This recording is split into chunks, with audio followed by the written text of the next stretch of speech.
Hi, my name is Maddie. I am here at Indian Trail Animal Hospital. Just wanted to go over information that you need to know if your pet is coming in for a surgical procedure or a sedative procedure. We just want to make sure that day and everything leading up to it is as smooth and stress-free as possible. So the first thing to know is that before the procedure, there will be sedation forms that are required to be reviewed and filled out. You may get that as a paper copy the day if you are with an appointment. We may give you a paper copy that you can take home and fill out. If not, it's also found online on our website. So that needs to be reviewed and completed. Ideally, we'd like to get those forms done 2 weeks before the day of your pet's procedure. The other thing to note is on those forms, you're going to see some optional items such as pre-anesthetic testing. If you decide you'd like to do those for your pet, such as blood work or an ECG, we highly recommend coming in before the day of the procedure to get it done as an assistant visit.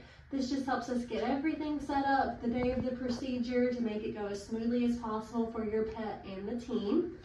The night of the procedure, we're going to ask that you withhold food after 9 p.m. We can still have free access to water, but no food. All medications can be given as normal unless otherwise instructed by your veterinarian. And then if your dog is a brachycephalic or a short-nosed breed, you will see on the sedation form there's just a small snippet about why that may change their sedated procedure. And these are dogs such as a bulldog, a pug, a French bulldog.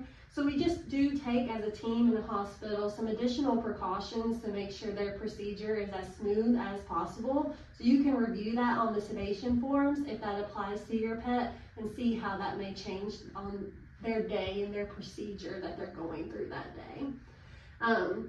So then it's the day of the procedure. So when you come in, we're going to ask that you drop off at 7:30 in the morning. No drop-offs later than 8 a.m. if possible. And again, no breakfast, but they can have free access to water until they come in and get dropped off with us. And we also ask that you are just nearby with your phone. That way we're able to get in touch with you if the veterinarian has a question or we want to give you an update. We want to be able to get in contact with you that day. And then lastly, after the procedure, so once your pet's procedure is finished, they're moved to recovery and they're recovering nicely, a team member will get in touch with you. They will let you know how the procedure went, provide any updates, and then let you know the go home instructions and a pickup time. Typically right now our pickup times are going to be anytime after 2 p.m. and that just varies day to day, just so you have that kind of idea. But again, we're just so happy to see your pet here for a procedure. We really understand the trust that goes into letting us care for them, and we're honored to be a part of their journey. If you have any additional questions, just give us a call. Thanks.